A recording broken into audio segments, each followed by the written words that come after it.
안녕하세요. 30대 초반 미혼 여자입니다. 저는 비혼주의입니다. 예전부터 그런 건 아니었는데 주위 환경이나 지인들 사는 걸 보니 같이 살아서 저 날리면 그냥 어르신들 눈치 보여도 혼자 마음 편히 사는 게 낫겠다 싶어서요. 가장 큰 영향을 준 건 다름 아닌 저희 언니입니다. 사랑이란 게 뭐길래, 아니 저런 것도 사랑이라고 할 수 있는 건지, 남의 인생 흠집 내도 자기들만 좋다면 그게 사랑인 건지 모를 사랑을 하는 저희 언니요. 언니는 저랑 4살 터울입니다. 지금 30대 중후반이죠. 대학교 때 만난 복학생 오빠랑 지지고 볶고 옆에서 봤을 때 나름 파란만장하게 7년을 연애하더니 20대 후반에 30 전에는 시집을 가고 싶다고 해서 결혼을 했습니다. 오래 만났으니 가족끼리 서로 얼굴도 다 알고 사돈댁에서도 할 때 됐다며 일사천리로 결혼 진행시키셨어요. 혼수 예단, 집 비용 전부 부모님께서 넉넉하게 다 지원해 주셨습니다. 저희 집은 3남매입니다. 언니 저, 그리고 늦둥이로 태어나 지금 군대 가 있는 남동생. 개혼이라고 정말 정성껏 준비하셨고 웬만하면 다 언니에게 맞춰주셨어요. 아빠 모아놓으신 목돈, 엄마 목돈까지 다 포함해서요. 덕분에 강남샵 가서 온갖 난리치며 드레스 투어하고 식장 고르고 지금 생각하면 그래도 언니라고 따라가서 드레스 봐주고 예쁘다 예쁘다 칭찬해준 게 그렇게 분할 수가 없네요. 정말 다 시간 낭비였죠. 생각해보면 그렇게 사이좋은 자매도 아니었어요. 언니 자기 주장 무조건 옳다고 하기는 온 고집에 자기 멋부리기가 제일 중요한 사람이었어요. 성격이 나쁜 사람이라고 할 순 없지만 같이 있을 때 결코 기분 좋은 사람은 아니에요. 그래도 자기 기분 좋으면 잘 대해줘서 드레스 투어 포함 결혼 준비 등등 참 많이 도와줬습니다. 금전적인 게 아니더라도 여기저기 돌아다니고 예약 봐주고 물건 사다 나르고 화장품 사다 나르고 웨딩 촬영 땐 도시락도 싸줬어요. 저는 그때까지만 해도 형부가 참 대단하다고 생각했죠.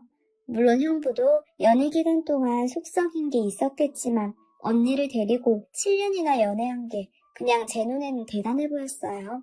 형부는 저한테는 막 다정하고 가족 같고 그렇진 않았어요. 그래도 여자친구 동생이라고 생일 때는 기프티콘도 보내주고 날 잡고는 처제 하면서 나름 살갑게 굴려고 노력하더군요. 저도 그냥 네 하면서 예의 있게 대하려고 했고요. 어쨌든 가족들 사람이니까요. 그리고 다시 한번 말씀드리지만 그때는 형부가 오히려 언니에 비해 아깝다고 생각했으니 형부에게 딱히 악감정이나 못마땅함을 가질 필요는 없었거든요. 지금 다시 생각하면 소름 돋고 살이 떨리고 이가 갈리네요.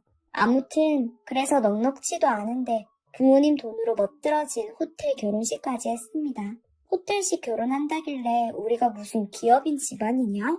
그 큰 호텔에 우리 하객들 택도 없다. 친척, 친구들, 부모님, 지인분들 정도 오실 텐데 언니 괜찮다며 걱정 말라더군요.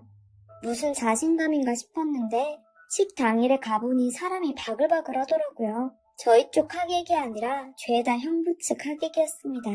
형부랑 사돈 어르신들 인사하느라 정신 없으시더라고요. 언니는 형부를 일반 기업에서 일하고 있는 사람이라고 했습니다. 그렇게만 알고 있었는데 이 많은 하객들이 다 무엇냐 했죠. 지금 생각해보면 거기서 이상한 낌새를 챘어야 하는 건데 제가 너무 바보 같았어요. 그때까지만 해도 형부 기업 사람들인 줄 알았죠. 다들 멀끔한 양복에 반들반들한 얼굴, 누가 의심이나 했겠냐고요. 그래도 그 덕에 저도 호텔 결혼식이라는 거 살면서 한 번은 경험해봤습니다. 뭐 그래도 결혼식이라 주례는 지루했어요. 식 끝나고 피로양 끝나고 바로 신혼여행을 떠났습니다. 역시 끝까지 뽕을 뽑으려 했는지 하와이로 멋들어지게 1등석 타고 떠났어요. 기분은 좋았는지 SNS엔 온갖 음식 사진, 여행지 사진들이 하루에도 몇 장씩 올라오더라고요. 언니가 신혼여행에서 돌아올 때 제 선물로 향수도 하나 사서 건네줬습니다. 고맙다고 받았죠.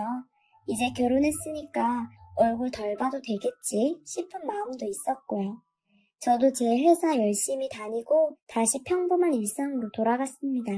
언니 결혼하니까 이제 다음은 제 주위로 은근히 친척 어르신들 압박이 들어왔습니다. 나이 찼는데 결혼 안 하냐? 손자리 알아봐준다. 언니도 저렇게 오래 연애하고 예쁘게 결혼해서 사는데 너도 이제 가야지 등등. 그때까지만 해도 비혼주의가 아니었습니다. 결혼이 인생에 필요한 필수 과업이라고 생각하지는 않지만 정말 좋은 사람이 나타나면 연애도 하고 가정을 꾸리는 것도 좋겠지 하면서 그냥 열린 마음으로 기다리고 있었어요. 솔직히 언니랑 형부 보면서 우리 언니도 저렇게 사랑해주는 사람 찾아서 결혼하는데 나도 가능성은 있지 않나? 이러면서 시답잖은 농담도 가끔 했었어요. 언니 SNS에는 하루 한 장은 깨소금 털어놓는 사진이 올라왔거든요. 제 친구들도 야 너희 언니 부부한테 부부 유튜버 하라고 해라 할 정도로 결혼해도 연애하듯이 살았습니다. 사실 제 입장에선 마냥 좋은 언니는 아니더라도 가족인데 행복한 모습 보기는 좋았어요. 부모님께도 잘했고요. 형부도 결혼 후에는 저한테 처제에 밥 먹었어? 하면서 고급 레스토랑 식사권도 보내주고 연애 때보다 더 가까워지려고 노력하는 모습들이 보였습니다. 저는 감사하다고 넙죽 잘도 받았어요. 지금 와서 보면 그때가 후회됩니다. 일반 기업 회사원이 무슨 돈이 있다고 그런 고급 레스토랑 식사권을 그렇게 자주 보내줬었는지 사소한 것 하나까지도 지금 와서 보면 그저 아까울 따름이에요. 정말 그때 좋다고 받았던 제 자신도 싫습니다. 아무튼 그렇게 행복하게 1년 정도 살다가 언니가 첫 아이 임신 소식을 전했습니다. 고주되었을 때 같이 찾아와서 외식 나간 자리에서 임신 테스트기를 보여줬는데 부모님 좋다고 우시고 난리 났죠. 그걸 또 영상으로 찍고 있고 아니나 다를까 인스타용이었죠 뭐. 언니가 임신했다니 제가 이모가 된다는 거니까 저도 기분은 묘했습니다. 언니도 눈물 그렁에서는 엄마한테 엄마 나 키워줘서 고맙다고 나도 엄마처럼 좋은 엄마 되겠다고 그러는데 그 모습에 아무것도 모르는 저는 나름 감동도 했습니다. 언니가 이젠 좀 어른처럼 보인다. 엄마 되니까 더 어른스러워지겠지? 생각하며 아낌없이 축복했고 식사한 다음 날에는 큰맘 먹고 많지 않은 월급 뽑아다가 임산부에게 좋다는 영양제 세트도 사서 언니 집에 가져다 줬습니다. 신혼집 찾아갔더니 언니 또 고맙다고 제 손잡고 눈물 짓고 저녁이 되니 형부가 집에 와서 형부도 뭘 이런 걸 다 했냐며 고맙다고 거듭 인사했어요. 그렇게 깨뽑던 부부가 아이도 가졌으니 완전 인스타 스타 가족 되겠네요. 하고 농담도 실없이 하며 형부한테 언니 잘 부탁한다고 했습니다. 형부도 처제 너무 고맙다고 조카 생기면 멋진 이모 될 거라고 온갖 소리를 다 했고요. 그렇게 마냥 행복한 가족 하나 나올 줄 알았죠. 언니가 임신 6개월 접어들던 차에 제가 친구 생일 기념해서 저 포함 5명이 부산으로 여행을 떠났습니다. 친구 생일 축하해주고 오랜만에 여유있게 맛집도 가고 놀고 펜션 하나 빌려서 친구들이랑 대학교 MT처럼 놀았어요. 다른 점이 있다면 알코올이 추가된 것뿐. 그렇게 늦게까지 놀다가 잠들었는데 새벽 3시경에 잠시 화장실 가려고 눈 떠보니까 부재중 전화가 무수히 와 있었어요. 수신자는 엄마, 언니, 엄마, 언니, 아빠 이 세 사람이 돌아가며 걸었더군요. 순간적으로 안 좋은 느낌이 왔습니다. 무슨 일인지는 몰라도 일단 좋은 일은 아닐 거라고 생각해서 바로 엄마한테 전화했어요. 새벽 3시인데도 엄마는 바로 전화를 받으셨습니다. 평소에는 10시만 돼도 피곤하시다며 주무셨는데 말이죠. 엄마 목소리 듣자마자 울고 계신 걸 알았습니다. 전날 마셨던 술이고 뭐고 다 깨고 정신이 번쩍 들었어요. 엄마 무슨 일이냐고 침착하게 말해보라고 제가 먼저 정신 차려야 할 것 같아서 저도 당황스러운데 최대한 침착하게 엄마에게 대화를 시도했습니다. 엄마는 계속 우시기만 하시다가 겨우 한마디 하셨어요. 네 언니가 큰일 났다고. 순간 정신이 멍했습니다. 임신한 언니가 큰일 났다니. 엄마가 이렇게 울 정도면 무슨 사고라도 난 건가? 아기는 무사한가? 형부는 같이 있나? 온갖 생각이 다 들었어요. 엄마 전화 끊고 언니한테 걸어보니 안 받습니다. 아빠에게 걸었습니다. 신호음 몇 번 가고 받으셨는데 그저 한숨만 계속 내쉬었어요. 그러더니 저한테 미안하지만 집으로 와줄 수 있냐고 그러시더라고요. 친구 생일 파티고 뭐고 바로 가야 한다는 생각이 들어서 옆에 자던 친구들을 깨웠습니다. 술 덜 깬 친구들에게 정말 미안하다고 사과했어요. 친구들은 고맙게도 상황 이해한다며 어서 올라가 보라고 보내줬습니다. 부랴부랴 새벽 버스 타고 서울집 올라와 보니 집에서 아빠는 담배만 피우시고 계시고 엄마는 거실 소파에 앉아 그냥 울기만 하시더라고요. 언니는 안 보였습니다. 저는 순간 언니 몸에 무슨 일이 났나 싶었어요. 엄마, 언니 어딨어? 아빠, 언니 어디 있어? 물어보니 엄마는 울기만 하시고 아빠는 담배를 끄고 거실로 들어오셔서 상황을 설명하기 시작하셨습니다. 처음에 딱 하신 말씀은 이거였어요. 네 형부가 칼 맞아서 다쳤다. 저는 멍하니 듣다가 5분 정도 후에 상황을 이해한 것 같습니다. 깜짝 놀라서 무슨 일인데? 형부가 왜 칼을 맞아? 뭐 묻지마 범죄 이런 거 당한 거야? 언니는 어디 있어? 언니 괜찮아? 다그쳐 물어보니 아빠는 또 한숨만 쉬시다가 말씀하십니다. 네 형부가 조폭이란다. 저는 이게 무슨 귀신 씨나라 까먹는 소린가 싶어 아빠를 미친 사람 보듯이 쳐다봤습니다. 아빠도 느끼셨는지 다시 설명하셨고요. 형부는 회사원이 아니라 사실은 꽤 큰 규모의 조직 폭력배 간부급 되는 사람이었다고요. 영화에서나 보던 나이트클럽 점령하고 사람 때리면서 돈 버는 그런 조폭이 바로 우리 형부란 사람이었던 겁니다. 그 일을 제대하고부터 했다고 하는데 그럼 연애 때부터 언니를 감쪽같이 속이고 결혼까지 한 겁니다. 어떻게 그렇게 아무것도 모르고 속은 거냐고 물었더니 그 조직이 겉으로 보기엔 일반 회사 같은 건물도 갖고 있어서 거기서 일하는 대다수 사람들이 그렇게 가족들 다 속이고 일하는 거라고 어떻게 알았냐 물어보니 병원에서 연락이 왔다고 언니가 울며 전화했다고 합니다. 애 가진 딸 걱정돼서 같이 병원 가준 부모님은 거기서 경찰을 만난 거고요. 경찰은 꽤 오래 속썩이던 조직이라서 형부도 재판을 피할 수 없을 거라고 했답니다. 언니는 울고 불며 엄마 손에 이끌려 집에 와서 거의 기절했다고요. 그런데 집안에 언니는 보이지 않았어요. 아빠에게 여쭙습니다. 언니는 어디 갔냐고요. 제 물음에 엄마는 갑자기 더 크게 우셨습니다. 놀라 아빠 쳐다보니 아빠 얼굴이 분노로 새빨갛게 변해 있었어요. 그 못된 것이 단단히 미쳐있으니까 네가 설득해보라고 하시더라고요. 그렇게 사랑하던 큰딸에게 못된 것이라니 저는 거기서 더 크게 놀랐습니다. 사정을 들어보니 아빠는 상황 설명 다 들으시자마자 사돈댁에 연락을 하셨다고 합니다. 사돈댁도 당연히 아무것도 모르시고 계셨고요.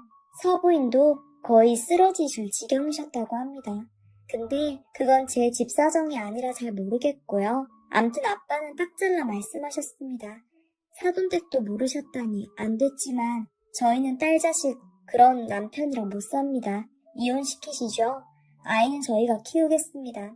박서방 회복 잘 되길 바라고 재판인가 뭔가도 잘 처리되길 기원하겠습니다. 아빠는 그렇게 말씀하시고 날 밝자마자 변호사 찾아가서 이혼 절차를 밟을 예정이셨다고 합니다. 그런데 그 미친 언니가 자기는 이혼 못하겠다고 하더랍니다.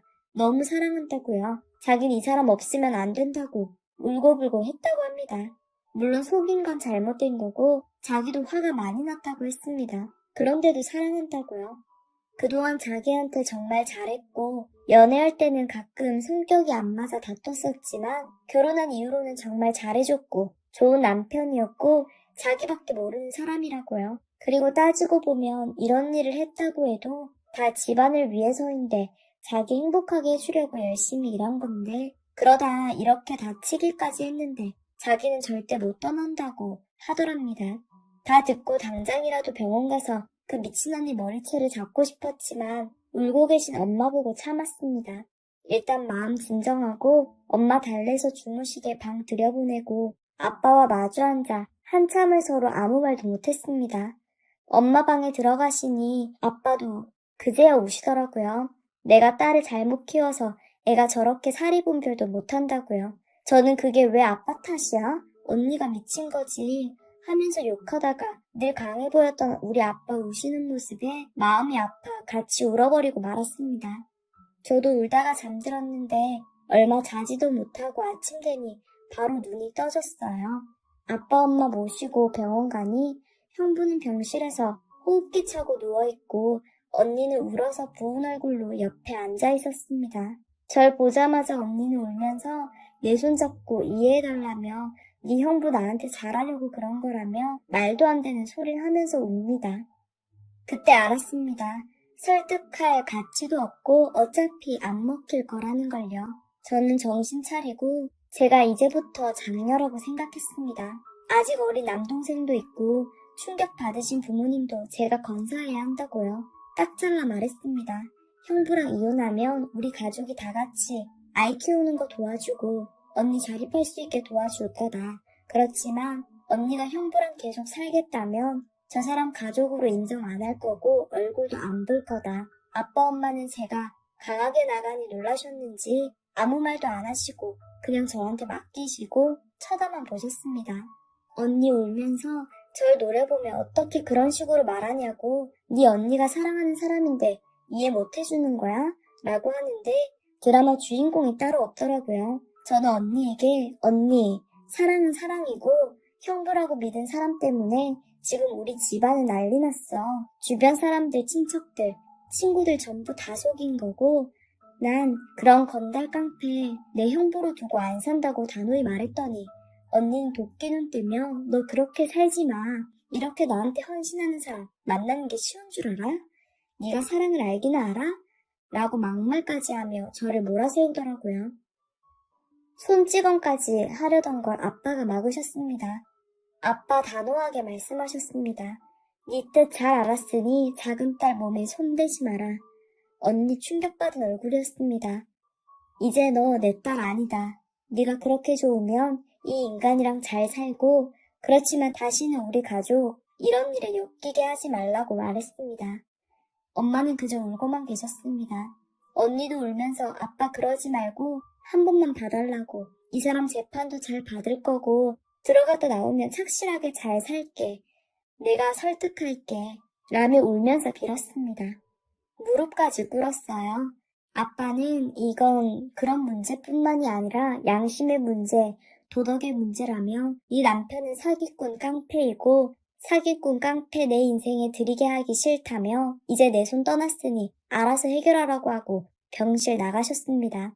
저는 우는 언니 보다가 엄마 모시고 나갔고요.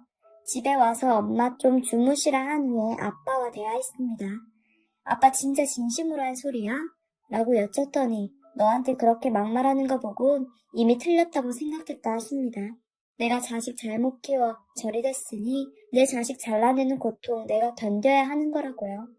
그 이후로 언니는 저에게 연락하기 시작했습니다. 카톡이고 문자고 다 씹었어요. 그랬더니 이제 남동생한테 연락했습니다. 남동생은 충격이 컸을 텐데 고맙게도 어른들 일 잘 해결하라고 돈 필요하면 말하라고 하고는 공부 열심히 해줬습니다. 언니에게 연락해서 어린애 건들지 말고 나한테 연락해라고 했더니 부모님 설득해달랍니다. 손주 보셔야 하고 재판 끝나면 정말 떳떳하게 잘 살 거라고요. 저는 설득할 마음 하나도 없고 형부랑 이혼하고 얼굴 영원히 안 볼 거 아니면 연락하지 마라. 재판은 잘하고 벌 받을 거 다 받길 바란다 해줬습니다. 언니 그 말 듣고 쌍욕하더라고요. 임산부가 마음을 그렇게 쓰니 나중에 태어날 제 조카가 조금은 불쌍해지더랍니다. 그 이후로 언니 차단하고 연락 끊었습니다. 엄마한테 연락했다길래 맘 약한 엄마 무너지실까봐 엄마 폰번호 바꿔드리고 연락 못하게 했습니다. 그 이후로는 소식 들은 게 얼마 없어요. 듣자 하니 재판하고 지금 형부 감옥에 들어가 있는데 곧 출소한다 어쩐다 합니다. 주위에서는 다들 언니 욕합니다. 그게 무슨 사랑이냐고요. 참 대단한 사랑 나섰죠. 저는 그래서 사랑 따위 안 하려고요. 저런 게 사랑이라면 짐승만도 못한 건데 왜 하나 싶더라고요. 언니가 훗날 연락이 와서 사과를 해도 받아줄지 모르겠습니다. 지금까지 너무 상처를 많이 받아서요. 이런 황당한 제 이야기 들어주셔서 감사합니다. 여러분들은 이런 일 없이 항상 행복한